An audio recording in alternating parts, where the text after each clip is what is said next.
Hello, everybody. Welcome to the 80th edition of our festival Musimagem in Brazil. We are very pleased to be here with Mr. Christopher Gordon, which is an amazing composer, a film composer, and concert hall composer, and event composer too. And I think he thought that that's not enough. Now he's in a politic career too, as I heard, isn't it, Mr. Gordon? Your mic is muted, by the way.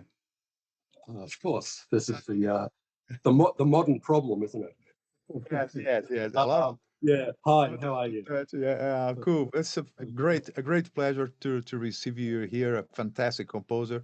We are all very honored to you know to have you here to share your impressions, to share your work, and it's for us it's so important to be in contact with great guys like you and to know the details. We all know that everything is so personal. Everyone has a different story, despite the same background. Everybody studied music, everybody blah blah blah blah blah. But we some every time we ask how the things started, every time it's a different story, and it's very inspiring. It's very inspiring to us. Thank you for. It's very well. It's a really great pleasure to have been asked by the festival to be on. I can't believe I'm speaking to Brazil at the moment. It's amazing. Other side of the world. Extraordinary. Side of the world.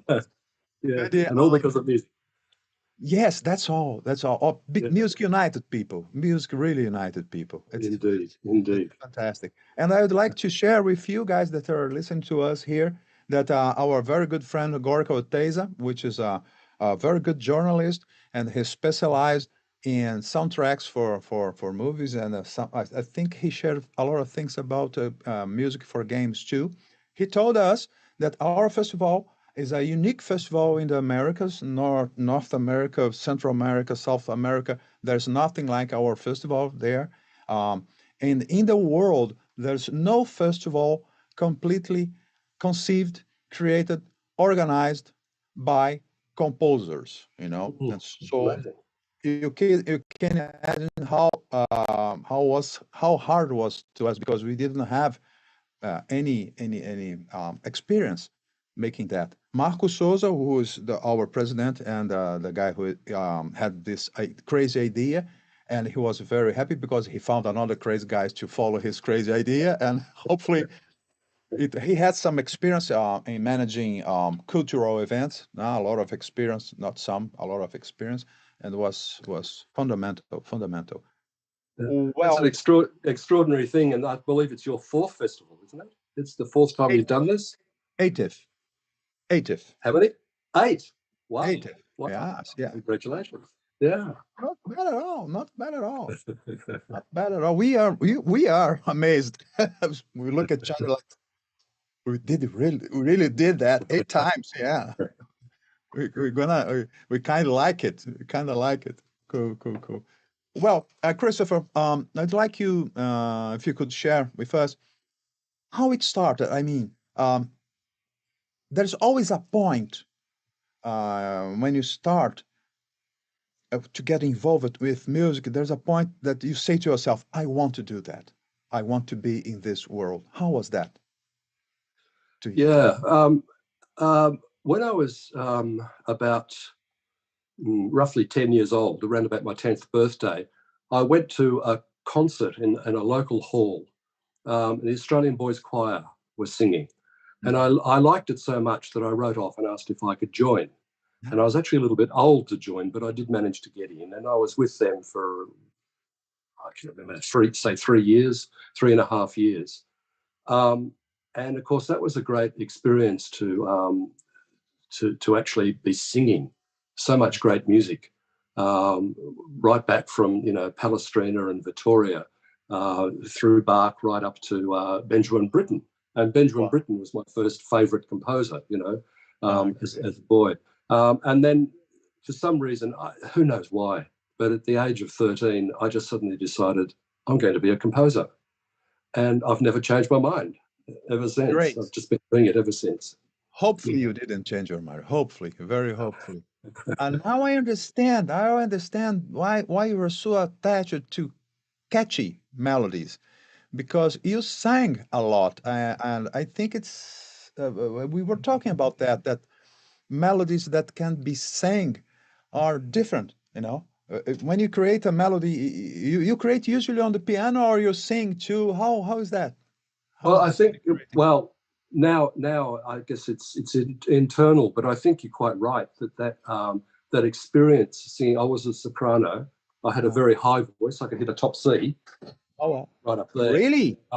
Yeah, it's hard to believe now, but back then, Wow.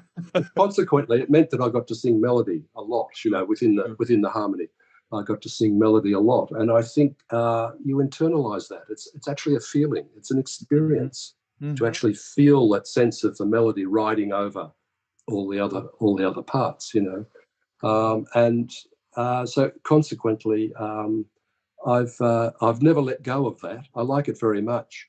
I think it's interesting. We live in a time where melody, in the traditional sense, is it's taken a bit of a backstage in all musics, not just Sure. like in the classical world, although it's come forward a bit now, in jazz, in popular music, where it's you Mhm. just get a hook, a Yes. short little phrase rather than Mhm. a long expansive melody. So I sort of regret that has disappeared. So I've become quite stubborn in recent years and decided I'm just going Yes. to write a melody and Cool. let it go.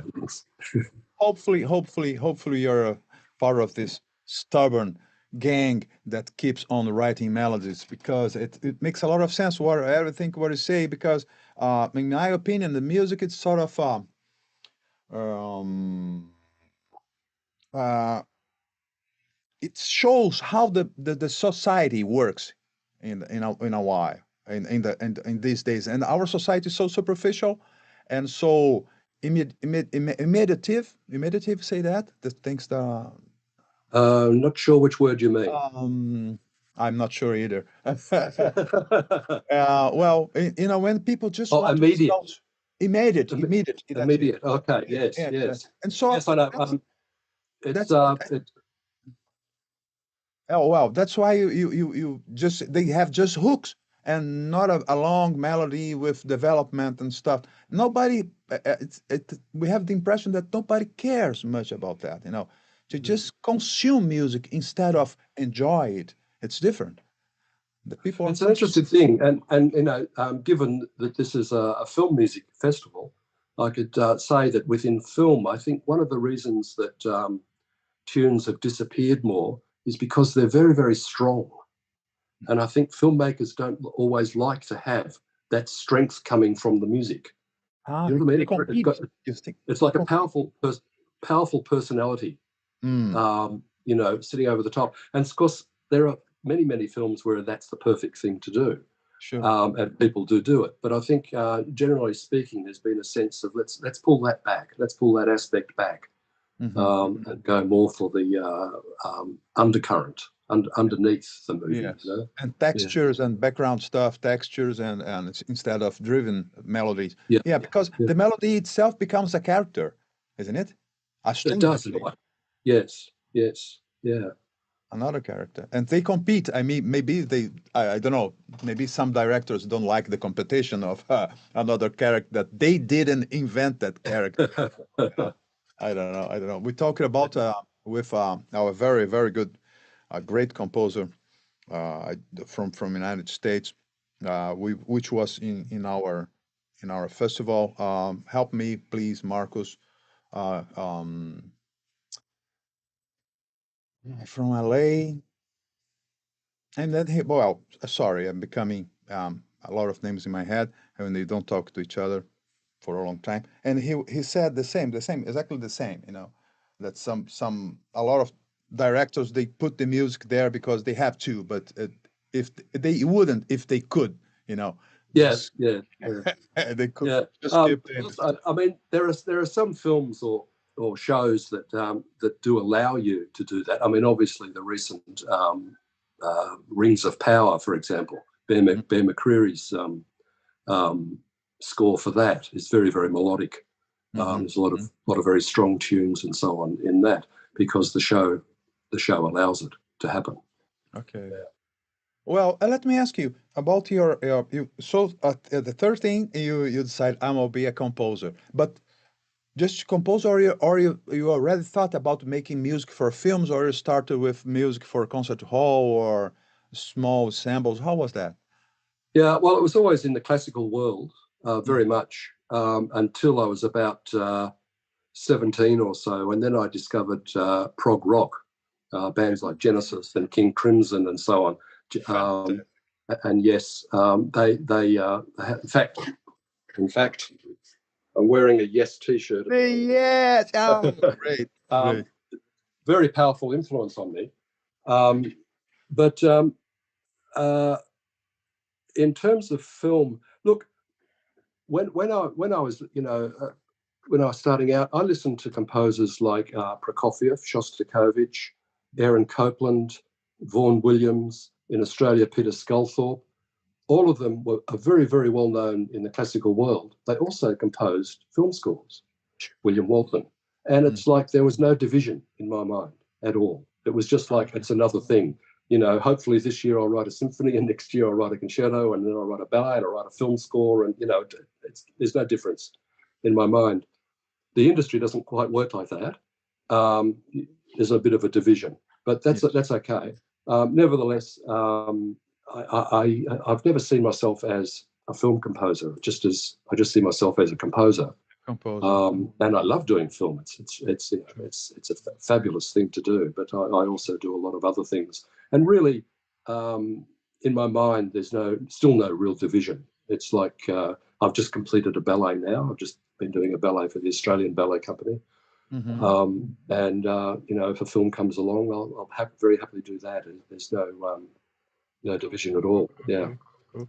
But so you have, but there is might be some division. I mean, meaning that some music you make on demand, and some other music you make by your own will, isn't it? How you balance that when you have to change your mindset? I mean, you are hired to make music for a movie, and so you have to please the director. And how will you manage this different mindsets? How does it go in your heart or head or whatever? Well, it's a little bit like food. You need a balanced diet, and Ah, I like that. I like, for example, in film, one of the fabulous things about films is it takes you somewhere that you would never otherwise go. You would never have written that music. You'd never written that style, that sound, whatever it might be. You never explored various instruments, mhm, Chinese instruments, for example, in the film Mao's Last Dancer, or yes. what have you. And of course, also, a wonderful thing about working with film is I really love drama. I love the psychology of characters. I love getting into, even when the film itself is not psychological, I Hmm. still look at the psychology of what's going on underneath, the driving thing. And I love that. That's fabulous. Whereas Fantastic. with concert music, uh, you have to come up with everything. You have to come up with the narrative, Yes. the structure, the balance. It's no good at one quarter of the way in, it's just boring, Sure. just like a film. You Sure. have to actually be able to make it in such a way um, that there's a good shape to it. Yeah. So it's 100% thing. It's like you're much more at the very beginning Hmm. when you're doing concert music, Hmm. um, and right through. So there's and of course you do what you want to do. You come up with a little idea, Hmm. and you think, oh, what happens if I do this to it, and see where Hmm. it goes, and then think, oh Hmm. no, that's no good, and you go off, start again, and go off in this direction, and then suddenly you realise that the first thing actually does work, and you can put it in. All these little experimental things. You can't really do that so much with a film, because the film already has the narrative. It already Sure. has the structure. Yeah. Hmm. Hmm. So like I say, a balanced diet, a mixture is really a fabulous thing. Fantastic. Because it's always a matter of telling stories. It's a storytelling in both cases. No? Indeed. No? It's interesting, and I'm almost sure that these two different approach they feedback each other, Yeah. help each other, isn't it? How was Oh, this very much. interaction? Very Uh, much. mm, One of the practicalities, as any person working in film will tell you, is you have to be able to work fast. You yes, have to be able to, you're starting today, and you've actually got to be finished this bit by 5 o'clock this evening. You yes, have to. There's no deadlines. choice. Yes. That's a really good training Hmm. um, for when you're off doing your own thing and you've got a month to do the same amount. Um, you can procrastinate, you can get very, very slow, you can redo. But once you have that attitude that comes from film where you just get on with it, I find people in the classical world are often surprised by how fast I compose. Yes. And that's because of the film. And then the other way, the other direction is that by exploring little ideas, like I was saying with the concert work, um, you discover things, and that improves your technique, and you become a much better composer, and so you become better at doing the film. So they both feed each other very, very nicely. Cool. And you pointed a very important, in my humble opinion, you pointed a very important point. And when you said that you are, let's say, forced to compose in styles that you wouldn't compose by your own will, or your own impulse, let's say. And it enriches your life as a composer. It's so interesting. That's so interesting, so interesting, really. And what about games? Do you never try to do it and think about for not for I, the I mean the game in itself, because I saw in your CV there that you made music for the gathering of great games, events and stuff. yeah. But I think your music would be perfect for games. You know, would Oh be. well, I've never been asked. Someone just has to ask me. Okay, okay, um, guys, you are listening there. Just call him to this gig. You know, he wants to make music for games. I do have a lot of fun. I really enjoy uh, uh, a lot of the music that you hear in games, and it'd be fabulous to do. But I do enjoy very much conducting other Mhm. composers' music. Ah, Um, if you know World of Warcraft, the game World of Warcraft, um, Craftsman. there's the expansion Shadowlands and the new expansion Dragonflight are all music that I've conducted here in Sydney Mm-hmm. for the composers. Great. Um, and also we've done a little bit, I believe, of Diablo and Overwatch. Mm-hmm. Um, and it's a lot of fun. It's great fun doing that sort of music. It's apart from maybe Rings of Power, you don't get a chance to write that sort of very big orchestral music anymore. Mm-hmm. What Mm-hmm. everybody thinks of is John Williams. That sort of Yes. Yeah. big Yeah. big big sound, or Howard Shore. So it's great fun in the studio. But I've never actually composed anything for Mm-hmm. for, Mm-hmm. for a game. Well, Yeah. let's hope for that, because I think could you would make a fantastic job, a terrific job making music for games. I'm sure. I'm sure. By the way, we could show something. I mean, we found here Dance of Longing, Mao's Last Dancer. What do you think about to share with our audience this clip? Mm. Let's Yeah, do it. that's absolutely. It's from the film Mao's Last Dancer, which was in 2008. I think I composed it. And here we have the violinist that you'll see was at the time was the concert master of the Sydney Symphony Orchestra, Michael Oh, Dowd. wow. And it's yeah. Why Let's don't you do it. play it? Yeah, sure, I will. I have to share here the share with sound. Oh, oh, oh.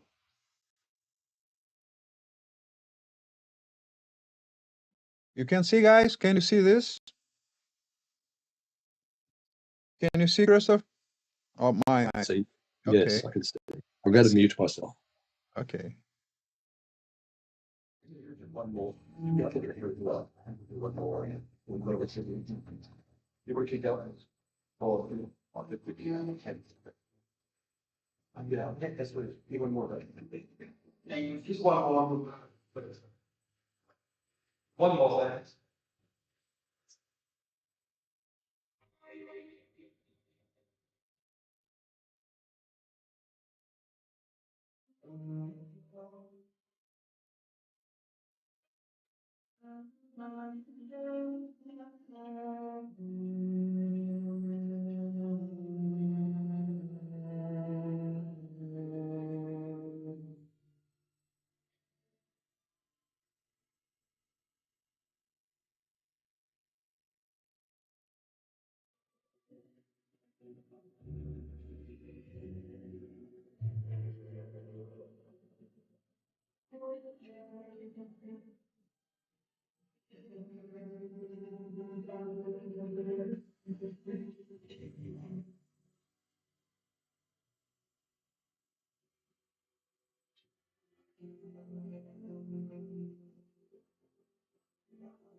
Wow.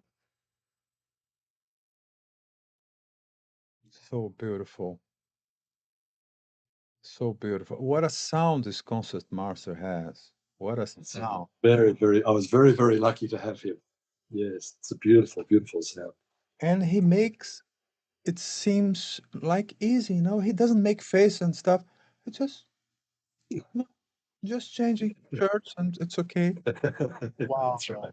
The Yeah. name of the composer I want to remember was Mr. Bruce Broughton.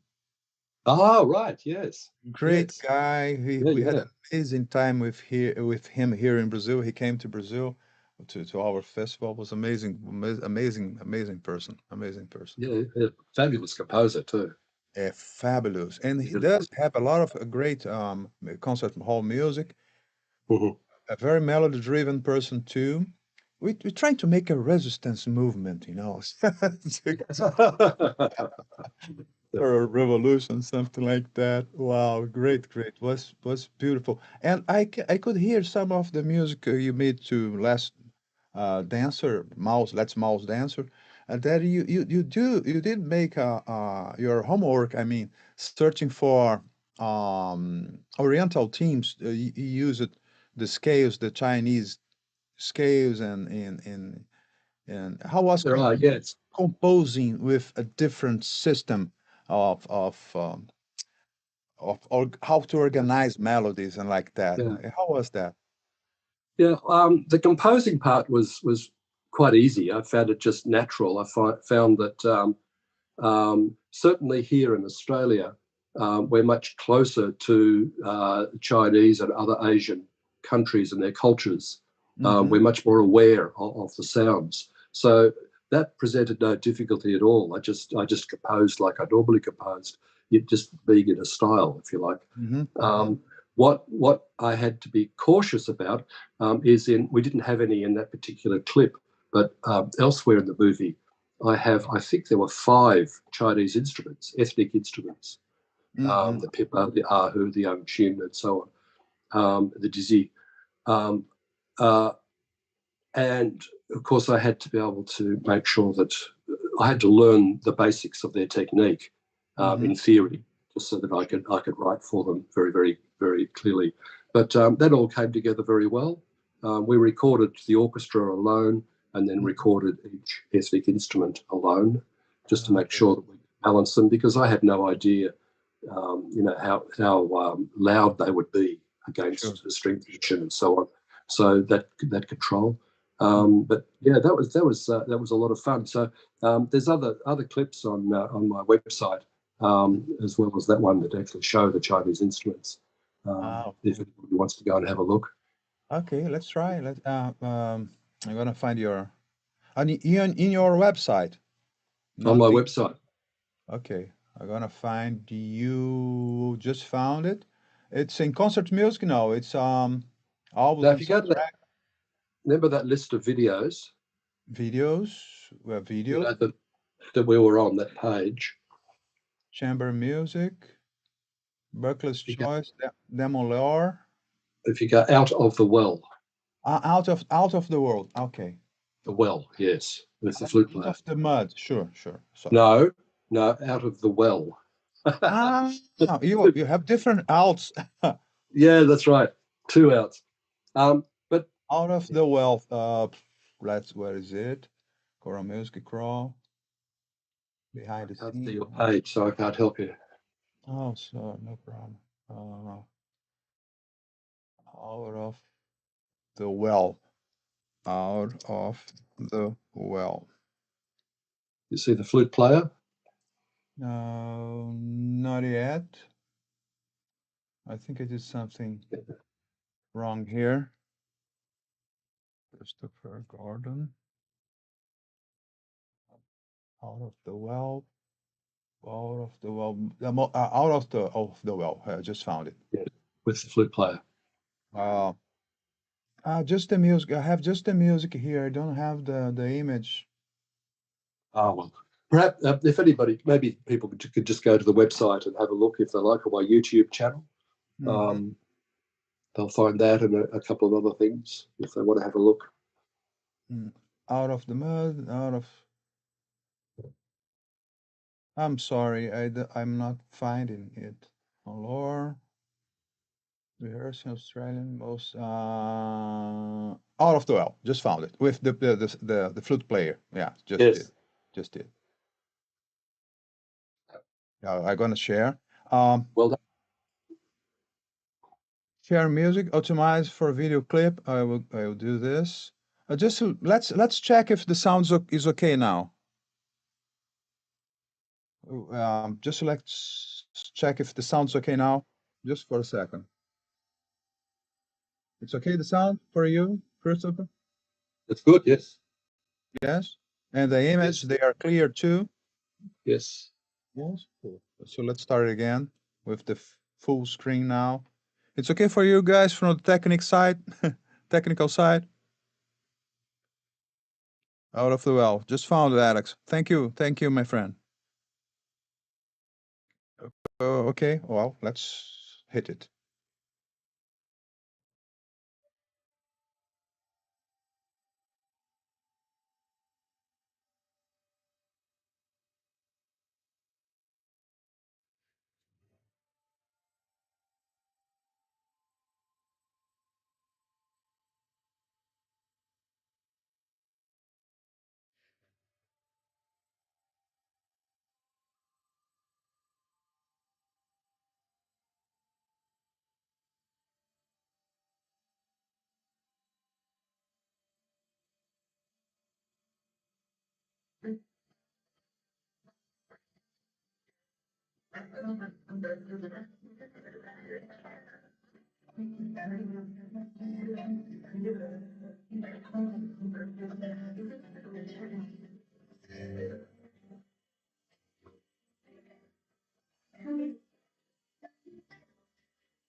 Amazing. Very, very, very beautiful. So there's Very an beautiful. idea of the, with the Chinese instruments. I think we got to see all of them in that at some point. The Dizzy, I think it's pronounced. I could never get that right. The flute. That player, Chai Chan-nig, he played that on The Last Emperor, the Bertolucci film.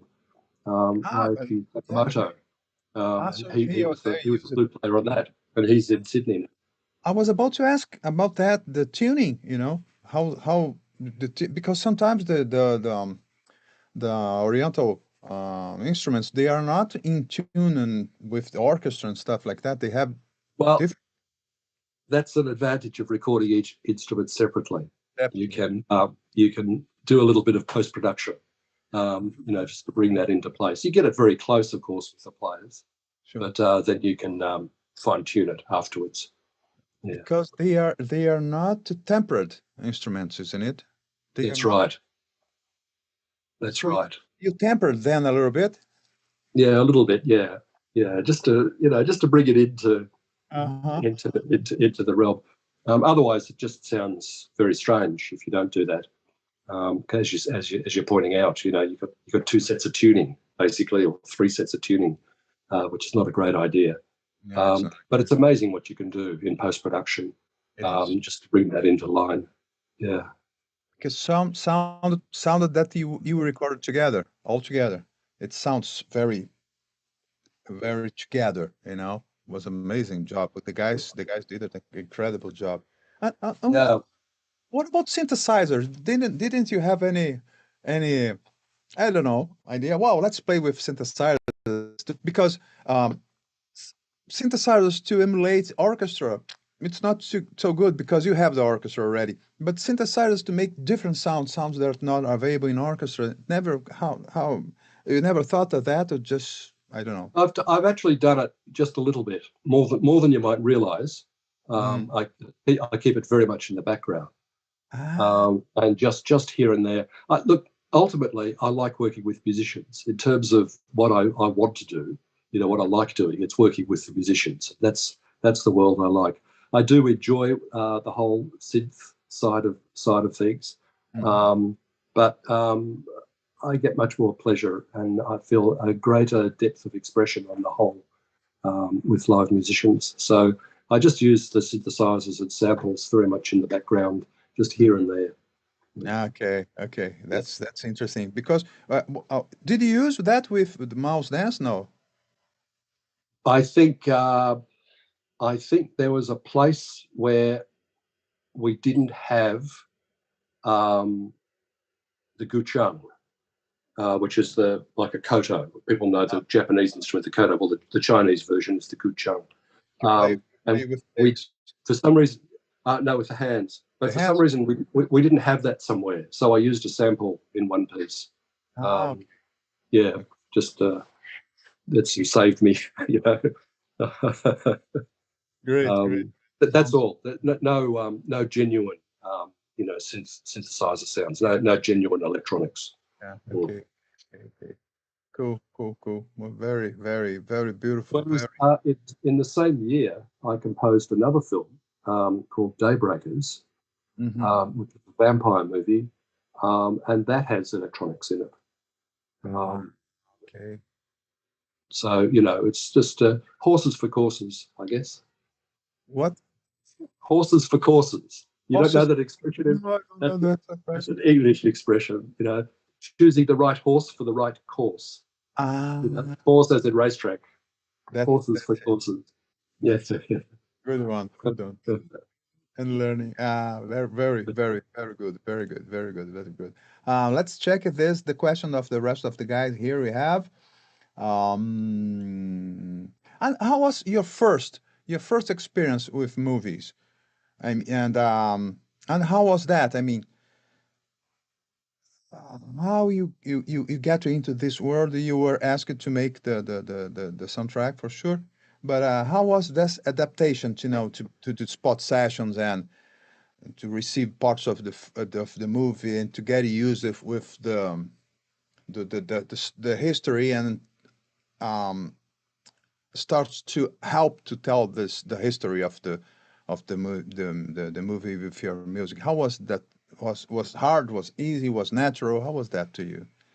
I found that fairly natural. Of course, there's a learning curve, and you make mistakes. But Hmm. the essence of it, I understood well. I already had a fair knowledge of the technology, I guess, by the time I came to do it. When I was talking about the technology, I mean film technology, not music technology. Hmm. Um, how films were made. Um, uh, for a period of time, I left school early, and I never went to anywhere to learn. But at one point, I started hanging out at a film school, and I did all sorts of things like the clapper and holding the boom and the electrics, the gaffer, and I did all sorts of things like that just on student productions. And that's where I actually met my wife, and I helped her with the sound on that. Oh, really? And so she didn't have music in that particular one, but the next time that she got a film to do, Hmm. which was a 1 hour telly movie, I finally got to do a proper score, and so I already knew how it worked in a film sense. It was the how to place the music, and I think maybe when you're a beginner, you either think you've got to have music all the time, All the time. or All the time. or you think, I dare not put music here. I dare not put music here. And so you have no music in the film at all. And Hmm. so I sort of somehow or other discovered how to do music underneath dialogue and to actually, I remember the end, probably the last 10 minutes or so of the film, of just having constant music right through it. I mean, and how that sort of brought the film together Hmm. and gave the film some shape. And that was a learning curve. Um, and for some years, the only person who would employ me was my wife. So So she you made a decide to number of marry her. I'm gonna marry this girl. very useful, and so she made a number of short films that were social issue films, and that gave me some skill. And eventually, she did a very low budget feature film called Mhm. Sanctuary, um, and that sort of gave me some experience. And so I actually, like I say, nobody would employ me. And then in 2000, sorry, not 2000, where are we? 1997, I heard about this mini series being made in Melbourne, and I had. Um, it was very naughty of me, but I wrote away to see if I could score it. This is a big production, a huge big production, and it's Moby Dick, and it's got Patrick Stewart in it and Gregory Peck. And anyway, I write away, and much to my surprise, the director got back to me, and this, that, and the other, and I ended up getting the job out of the blue, and it was like the most extraordinary thing to go from little things for my wife, where we had 8 or 10 musicians Uh-huh. for a short film that was only 15 minutes long, to Uh-huh. suddenly doing an hour and a half of music for an 80-piece orchestra. Wow. Um, but that was a very exciting thing. So I have to. I like for my film career, I like to thank three people very much. And the first one is the director of Moby Dick, Mhm. Frank Rodham, because he took me on. He gave me the chance. Mhm. And it's probably worth saying the second person is Robert Townsend for his Robert. Saraband at the time. because when I sent the sound, I was very cheeky and I sent the soundtrack to him, and he liked it and released it, and suddenly I had a profile. People got to know who I was. Suddenly, quite suddenly, really, it was like a huge, big step in my career at that point. Robert Towson is a very good friend of ours too. He comes to our festival for 2, 3 times. He came to our festival. Fabulous. Amazing guy, amazing person. We had a very good time here in Brazil too. And let me ask you, when you Moby Dick was a TV series or was a TV series, isn't it? Yes. And how did you show your music to the director the first time? You had a mock-up or you played the piano? How was that? Yeah. It was complicated by the fact that I was in Sydney and they were editing the film in London. Yeah, and this is 1997. Technology is not quite like it is now. You know, the email's there, but it's new. Mock-ups were very, very basic. So I don't remember how I got the opening cue. I mocked that up somehow. I don't remember how I got. Someone did it for me. I did the full score, and then someone mocked it up, and I sent that across, and that got the tick. That got approval, and I think that was the only thing I showed. And then the director came out to Sydney, and we recorded it. We made a couple of more. But yeah, I mean, I've got a feeling that that's basically what happened. That would never happen now. It wouldn't have happened even sort of 3 years later. But I think just 1997, it was still a case of people were in the mindset of, you played on the piano. And of course, because they weren't here, we didn't have Zoom. I couldn't play it over Zoom or anything, so I think it was fairly freehand. Yeah, free run. Fantastic. And the director didn't ask for any changes. He just liked the music as it was. Yeah, pretty much. I remember 2 things that were changed, but out of over 90 minutes of music, we're talking about about a minute's worth of music. So that was but that's par for the course. You always, even I change things once I get on the stage or in post-production. You just realise, no, if you'd actually done it slightly like that, it would be a bit better, but no, it was a very good experience doing Moby Dick. And fantastic. Yeah. Who would say that you could write to the director that you don't know? He said okay. And you sent him some music of you or what? Beforehand, when I got the job, yes, I did send some music, and I think I did a demo. I did a very short demo, having read the book. I didn't read the script, but I read the book, and so I just sort of did a characterization, if you like, but I didn't use that in the movie. I wrote totally new music for the movie. The demo I did very quickly. I mean, literally, I think on Saturday and Sunday, I did. Wow. And how would you divide your composer's life now? I mean, in percentage, 50% for movies, 20% for ballet, or 30% for, I don't know, or it depends on the. It depends on how the projects come about. Most, not all, but most film comes very suddenly. You get a phone call. Can you please start in 2 weeks' time, or whatever. That's what I find anyway.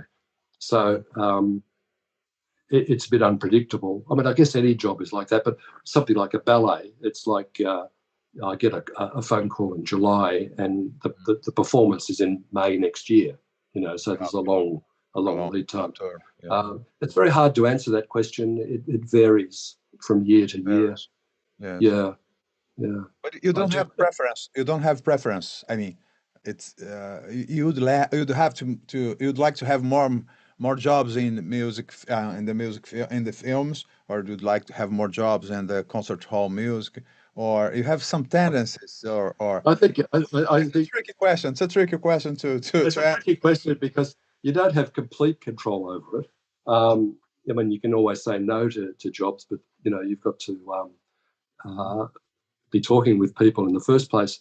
I guess in an ideal world, I wouldn't mind doing probably only just one film per year, and then one major concert work in a year, and then you do little things as well, short pieces or whatever.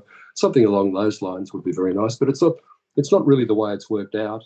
My film has been, sometimes it's 5 years from one film until the next film, and then suddenly I get two films at the same time. And it's like buses. Do you know that? Do you know that expression? Like buses. You're waiting for the bus. You're waiting for the bus. For the bus. For the bus, Yeah. correct. And then you're waiting forever, and then suddenly three come at the same time. Yeah. Yes. It's a bit like that. Whereas the concert music tends to be more even. It's spread out just through the period, the ballets and so on. Yeah. Okay. We have some question here from John Batista. I think I share my screen again with you you can see the questions directly. I think it's easier. You can see the question here. Not yet. Composer. Oh, there they are. Yes. How can a composer working with film and living in far places like Australia or Brazil could get music across the boundaries? I wonder, does he mean artistically, culture to culture, or does he mean job to job from the working sense? I think just look, the cultural thing I think is probably more interesting, and I think that really the key is you've got to be true to yourself. You've got to really be finding what's inside yourself and that come out, and that includes in film. It's not only in concert music or in popular music.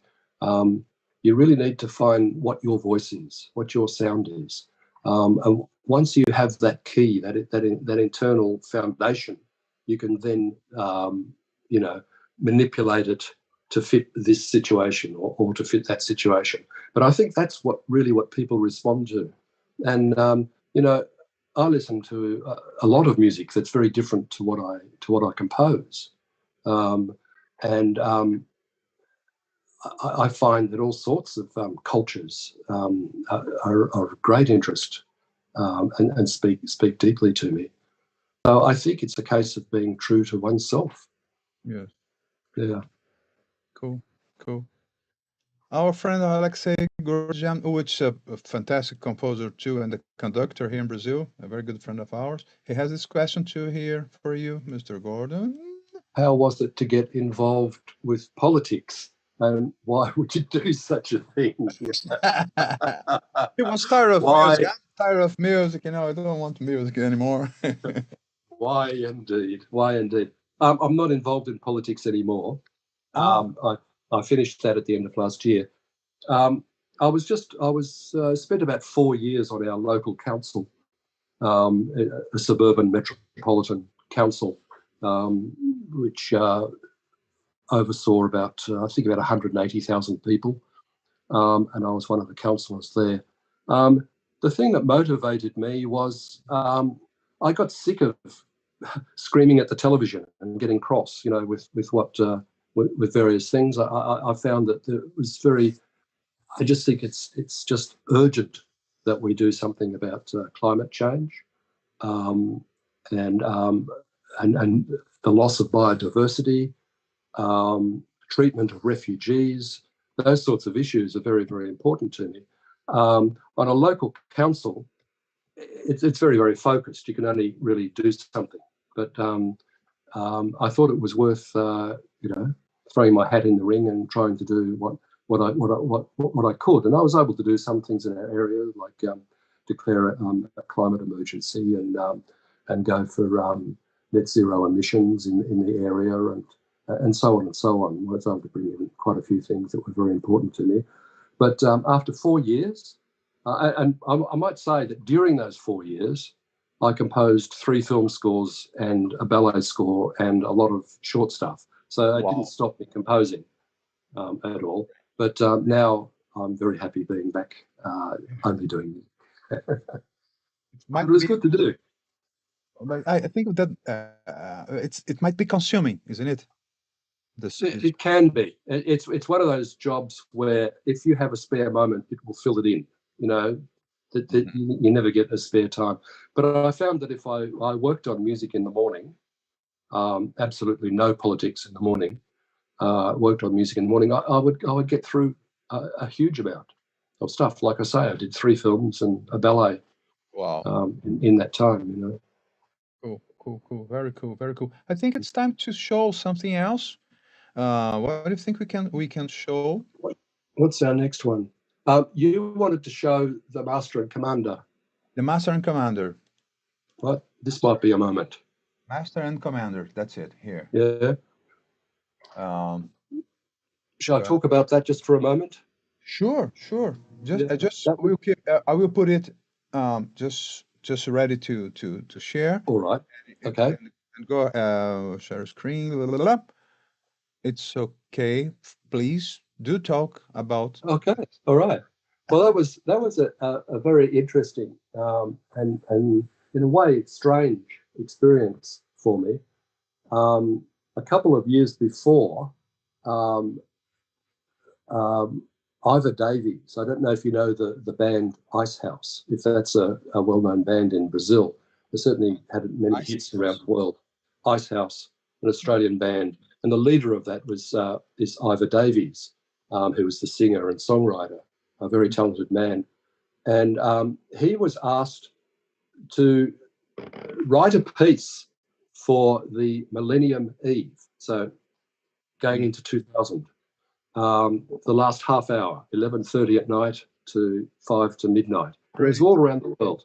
And he did this piece, and he teamed up with Richard Tognetti. And Richard is a violinist, and he's the leader, artistic director of the Australian Chamber Orchestra, which is really one of the very best chamber orchestras in the world. It's fantastic. And he's their leader. And those two sort of came up with a piece. And then they got me to add some orchestra on top. And then that's what was performed. Now, if we now cut to a couple of years later, year 2002, Peter Weir is shooting Master and Commander in Mexico, I think. Russell Crowe, he has to learn how to pretend to play the violin. I saw that. And so Richard Tognetti was the person who taught him. And while Richard was there, Richard played in this piece that we had done 2 years ago, played it to Peter, and Peter loved it. And he said, I want that. And so that team was put together. And that's who did Master and Commander. The weird thing was, though, that when we did that original piece, I never met Richard, ever, until the performance, till the night. And I only met Ivor 2 or 3 times during that time, mostly on the phone. So it was like we weren't a team in the usual sense. And then suddenly we were plonked into Los Angeles for a few weeks to go and record this great big score all together. Okay. And of course, it worked out quite well. I did most of the orchestral score, not all of it, but most of it. Richard did a bit. Ivor did all the electronics and all the drums, and Richard tended to do the source music. There was a lot of, before this show, we were talking about how there's some Corelli and Mozart and so on, Boccherini. And Richard did that. So we found a way to each one have a role. And if we had a disagreement, we'd just get Peter Weir to decide, I like that one, I don't like that one. So it was an interesting, and it was absolutely fabulous to be in the Fox studio, the Newman stage, where so many famous films have been scored, and to work with the American musicians. 3 of them actually are actually Australians that have come back to Australia and are now good friends. So that was a great experience too. Yeah. So Yeah, so I think just for the viewers, what we're about to watch is actually a sort of a home movie. Okay. It's not an official sort of release or anything, but you just get to see a bit of what went on. Great, that's great. Sometimes the sort of domestic movies, as you said, sometimes they are much for my taste. Sometimes I like to see that rough stuff instead of something very well produced, something more not real because the other one is real too. But I don't know. It's like backstage, the backstage stuff. It's interesting, very Yeah, very. yeah, yeah. So let's share now, master and commander. Um, you you can all you see my desktop now. Okay.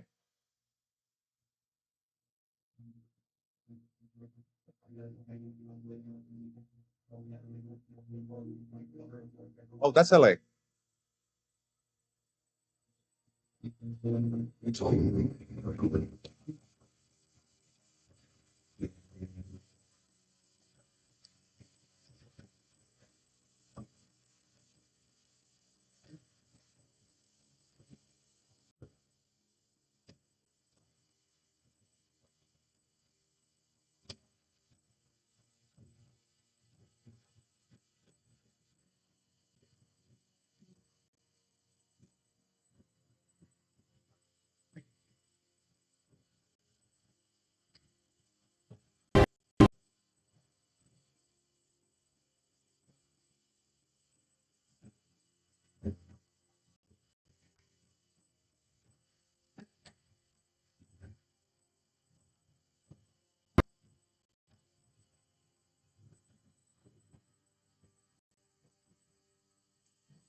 This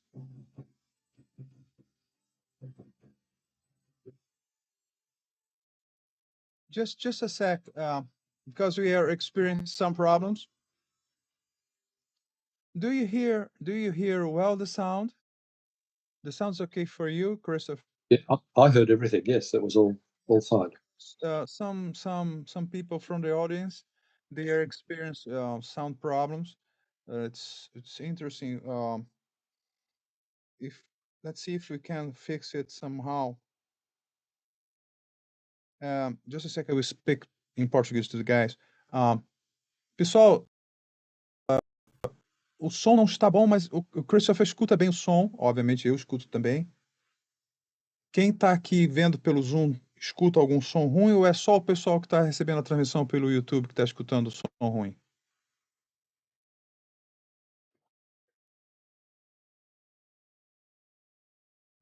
Zeh Netto, look, the sound is okay in Portuguese version, but in English is not so good. But we can after change, Ah, okay. But it's okay. Go ahead. Okay. So I'm interrupt. We'll be back there, and then we. Wow. Where is it? Here. Just rewind a little bit.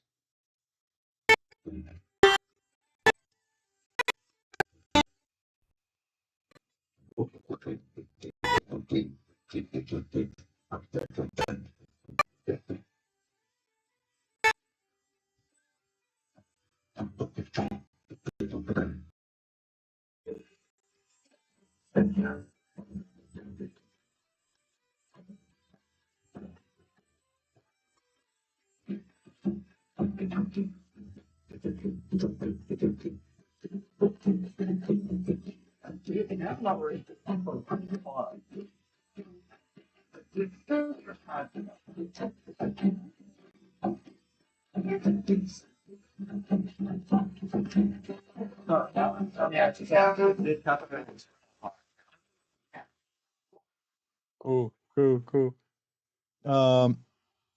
Christoper, our friend here, Alexei.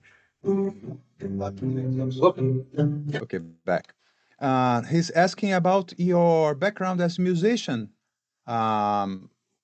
What instrument did you study? Any instrument or just singing? And I mean, just not just meaning that it's nothing, but Well, when my voice broke, I stopped singing. I don't sing now.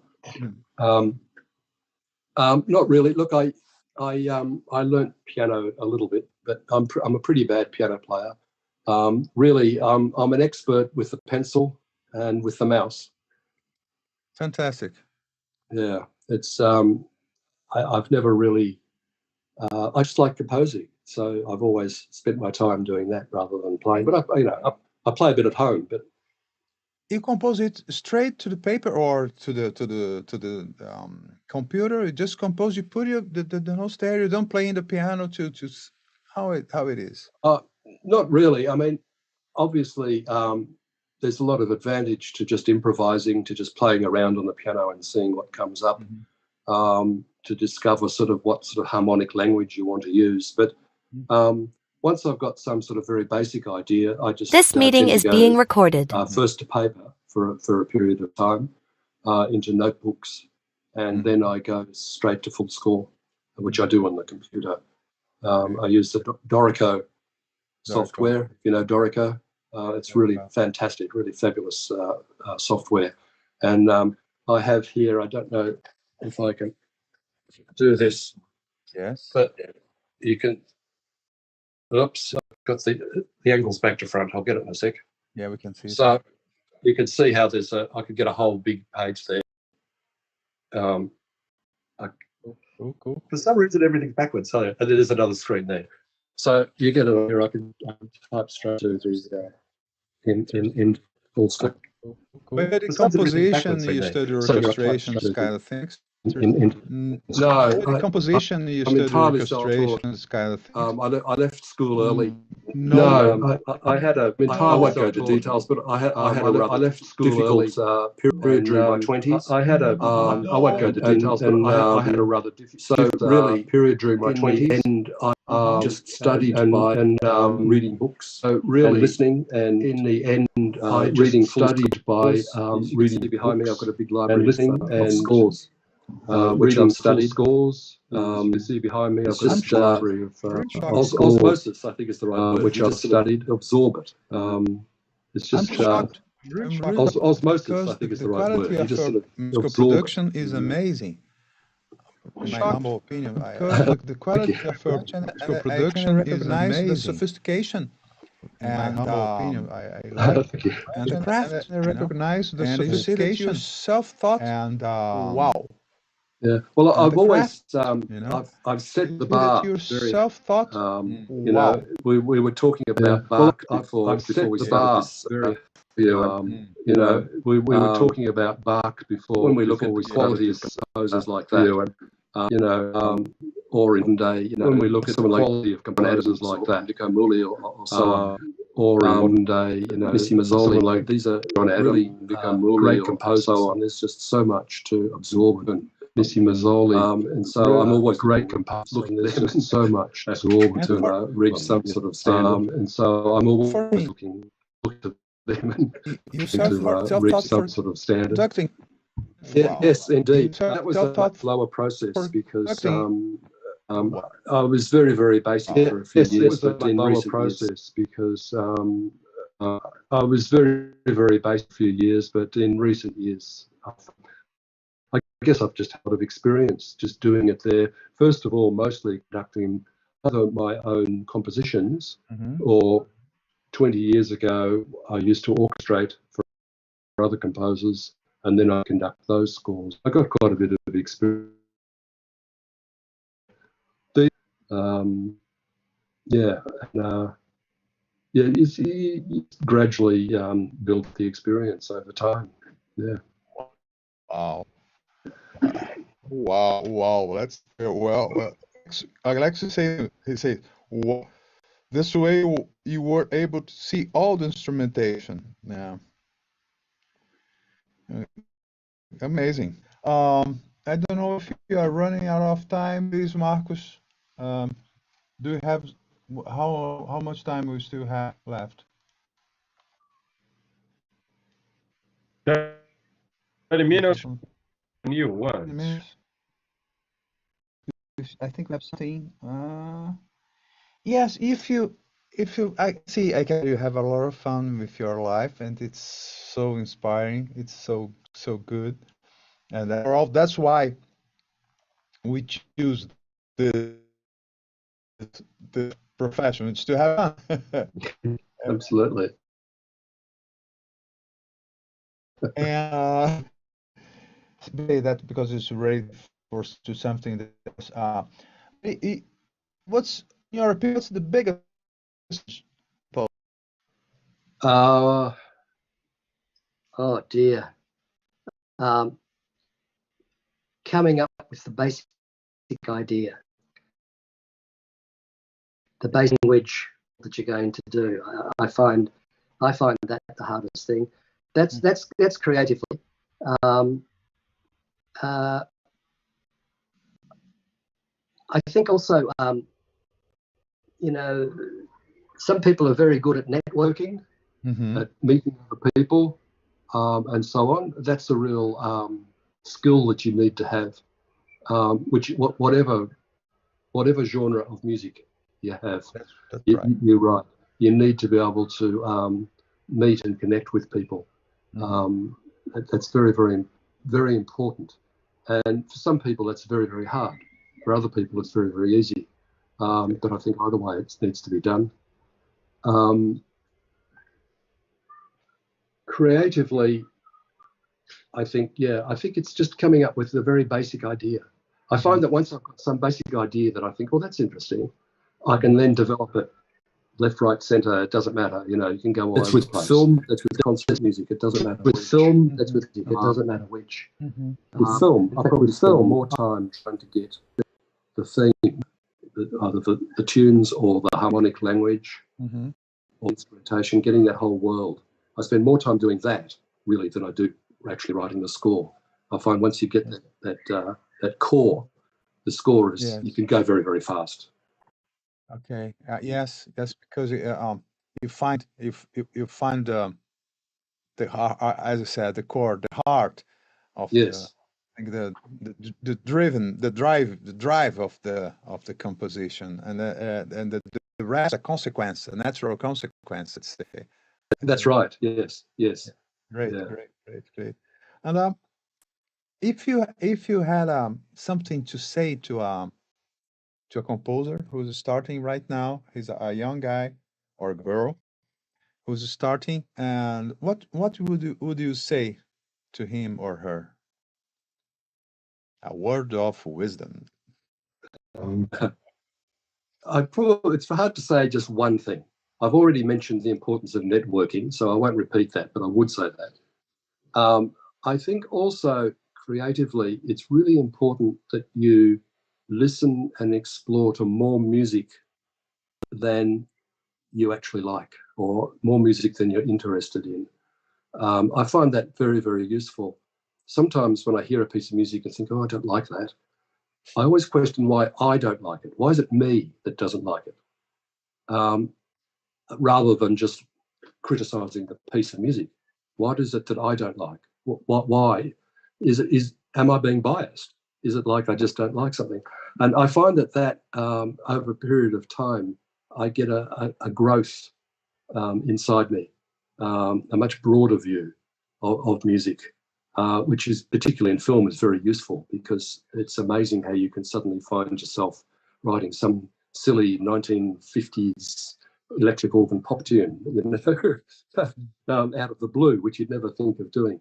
I think that networking. Oh, and the other thing is, I think it's important to compose every day, because you'll throw most of it out or a lot of it out, but you should compose every day because it's a skill. It's like muscle memory. Mm-hmm. You have the expression, your muscle memory, and you just sort of get in a flow. I've heard a rumor, I don't know if it's true or not, but that even John Williams, Mm-hmm. he works or has worked, he's older now, but he has worked 6.5 days a week. Wow. And he's scared not to because he thinks he might lose it. Yeah, he might lose the skill. Wow. And I don't know whether that's true or not, but I think it's great guidance. I think it's very, very true. So obviously, if you're recording or you're traveling, you can't compose. But when other than that, I think they're the important things. Great. As we say here in Brazil, we say that the thing you do best is the thing that you do daily. Yes. Why do you do daily? Okay, you are good at that. It's good. I'm very pleased to do this talking. I learned a lot of things. It's great the way you face music, the way you face the composing tasks, and your work is amazing. I have to say, I'm shocked that you are self-taught. So really shocked because, and in the other hand, maybe it helped to develop your own language because you have a very strong style, a very recognizable, let's say, style. That's interesting. Yeah. Isn't it? Yeah. I don't know. It's really interesting to hear someone else say that. But yeah, but it comes back to that thing of just working every day. Really, you just keep at it, and always question what you're doing. Yeah. Fantastic. Well, I think Mark's trying to say something here. Have you ever participated in Soundtracks Festival, and how was that? He's asking if you ever participated in Soundtracks Festival in Europe. Have you been Yes, there? once. Just once? It was, Oh, it was they're just missing once, something. unfortunately. It was 2007. It was in Madrid, Mm-hmm. and I can't remember. Cine Sonore, possibly was it called that? And there was also a festival where Trevor Jones and Alan Silvestri were there. But that was a great experience. I got to conduct my suite from the miniseries On the Beach, which is about half an hour long, and had a great time performing that and doing that. Love to do it again, actually. We haven't done it since. Yeah. We'd love to have you here with our orchestras. The idea is launch it. Let's try this. Let's try. Fantastic. Let's do it. Really cool. You have some more questions, guys? How is the copyright issue in Australia, and how do you take care of your work? I don't know if I understood rightly. I think he's talking about rights, author rights. Which kind of author rights laws you have in Australia? Like it's copyright or it's more it's copyright you have like United States too, the copyright. Yeah. Yes. I wasn't author rights. Yeah, I'm still not sure. Let me just say a couple of things that might answer your question. When a composer composes something, concert music or popular music, the composer automatically owns it all. But unless they have a deal with a publisher, and the publisher might have 10%, 20%, 50%, whatever it is. Usually when we work with American studios for film, the usual situation is that the studios have 50%, and the author has 50%. In Australia, that's not the case always. So sometimes I've done films where I've kept 100% in Australia. Really? but I've done other films in Australia where it's been 50-50. So it's a matter of deal. I don't know if that's really the question that's being asked, but we do have a performing right association, the Australasian Performing Right Association, which look after the publishing and also the mechanical rights, and I'm a member of that organisation. Great. Yeah. I don't know if I know it. Are you happy with the answer, Marcos? It's okay? Because here in Brazil we all have all of this kind of discussions because here in Brazil we have our author's law is based in the European model, and as a matter of fact, in the French model. And we have a lot of issues because of the legislation in the United States. It's different, very different. And so we have to adapt the contracts and so on. Sometimes it's not very clear, sometimes not very easy. And well, I think we are running out of time, unluckily, but I'm very happy. I hope you enjoyed the time here with us. Absolutely. Yeah, absolutely. It's been terrific. Thank you so much for having me. Great. Hopefully one day I actually get to Brazil. That'd be fantastic. And then we can meet in person. Yeah, sure. Let's keep this in mind and let's shout to the universe. Let's Absolutely. the universe helps us. Very well. Something else, guys, or it's okay? Technical guys, it's okay. You can finish. It's Marcos is okay. coming. It's okay. Our president. Thank you very much, Christoper. Thank you, Marcos. Thank you for having me. And hope see you here in the other side of the ocean. Yeah, indeed. But we still have the same stars. Southern Hemisphere. Yeah, that's right. Indeed. Yeah. Thank you so much for asking me. It was a great pleasure. Thank you, Christoper. Thank you, Zeh Netto. Here we are. And so, should we stay here in the same room? Yeah. Finishing of our festival. Yeah. Now we invite our friends, colleagues, Musimagicos, the musicians, Brazilian musicians, to be here and to say goodbye and tell some words to next year, and hope that we can meet in person our international guests and everybody.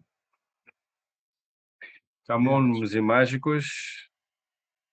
Who's there? Flávio? Oh, no. Rinaldo? No. Quem mais? Renan could appear here. Marta. Renan, podemos abrir as câmeras. We must speak in English because we are in the English YouTube, and then the Portuguese is other, but it's very fast. Marta, if you want to open the camera, Ricardo, Renan, to say goodbye, and in Dutch, I love this express, tot volgende keer. Meaning? See you soon. Tot volgende keer. I don't know. And I don't speak any Dutch. João, everybody will come, and then we finish this great festival. And let's see. I think, Renan, você não vai abrir? You can open your camera. Renan was the support of Zoom. Everybody who was here are invited to open cameras and mics to say sure. Something. Say goodbye. Ativa a câmera nesse setup. Já estou levando bronca aqui. Marta can close your camera. Thank you. Now Alexei is coming. Where's the rest of the guys? João. Who's there? Flávio? Oh, no. Rinaldo? No, Tomás. I would say you're here, Marta. Renan, podemos abrir as câmeras. We must speak in English because we are in the English YouTube, and then Portuguese is honored. But please, first, Marta, if you want to open the camera, Ricardo, Renan, to say goodbye, and in Dutch, I love this express. Tot volgende keer. Senhor, soon. Tot volgende keer. I don't end in Dutch. Ricardo. Everybody. Hi, Ricky. Thank you very much for your job there. This great festival. Great work. Ricardo, thank you very much. I think. Renan, você não vai abrir? You can open your camera. Renan was more. They need some time to fix the hair, or something like that. Yeah. Say goodbye, goodbye. Goodbye, goodbye. Já estou levando bronca. Alex Pfeiffer wants to get in, but yeah. Who's the host here? Alexei is coming. Alex, say something. Who's the rest of the guys? What Alex? Me or the other one? Alexei, sorry. Alexei. No, Alex Pfeiffer. Oh no, Alex Pfeiffer. He wants to get into the room, but he said that the hosts don't let him. Oh.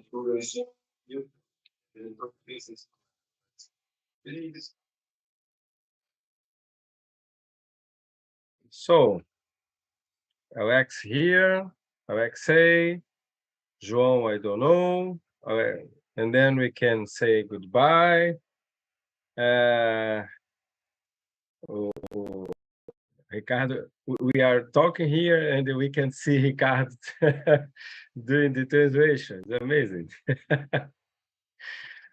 Alex Pfeiffer, say hello for our guest, Christoper, and everybody. And Alex Pfeiffer is a Brazilian name, no? Alex Pfeiffer. Hi, everyone. Hi, Christoper. It was great to hear to you guys, and I'm really happy to be here with you. Great admirer of your work, and it was great. It was terrific. Yeah, and I'm waiting you here in Rio to get some sun and the beach. Sounds good. Sounds good. They have some beach in Australia too, They do. Yeah. You are surrounded by beach there in Australia. Yeah, indeed. Yeah, but the Brazilian beaches are magical. I'm very interested in knowing Australia too. I would like to, but it's really far. I mean, it's not an easy task like that. No, it's not. It's harder for me to get there than it would be to get to Los Angeles or New York, even. Oh yeah, really? I think so. Yeah, I think you have to go via America. I think I've never done it. So.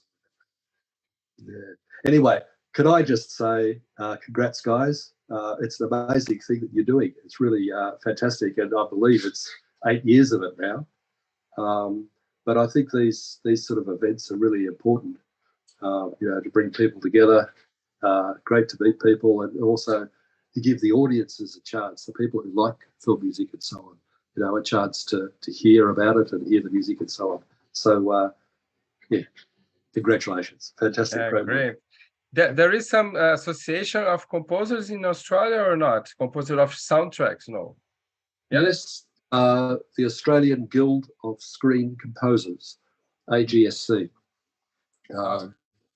Yes, And also, we do have very good awards. The Performing Rights Society that we have here put on great awards. They put on like Classical Music Awards and the Popular Music Awards and the Screen Music Awards, which is actually, can you believe, on today or tomorrow? Today, in Melbourne. I'm not there. But so there is a good celebration of stuff, but nothing quite like what you guys are doing. Great, great. Oh, now Tim Rescala will come, another great composer here in Brazil. Marta, the translation woman. Hey, Marta, thank you very much. Partner. Thank you very much. Marta, Tim Rescala. Open your camera, Tim. Yeah, I'm coming. Ah, Tim Rescala. This is Christoper, Tim Rescala. Hey guys. Hey, guys. Well, where is the red wine? A little early in the day. The red wine is. Tim Rescala is drinking. I'm prepared.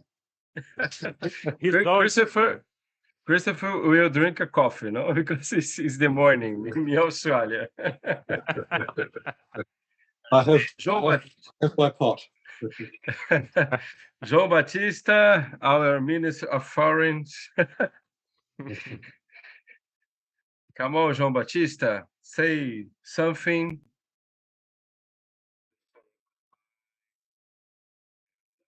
Turn off your YouTube. Yes, it's happening. Yeah. Oh. Can you hear us, João? Yeah. Oh. Yeah. Hello. João did a wonderful job, Yeah.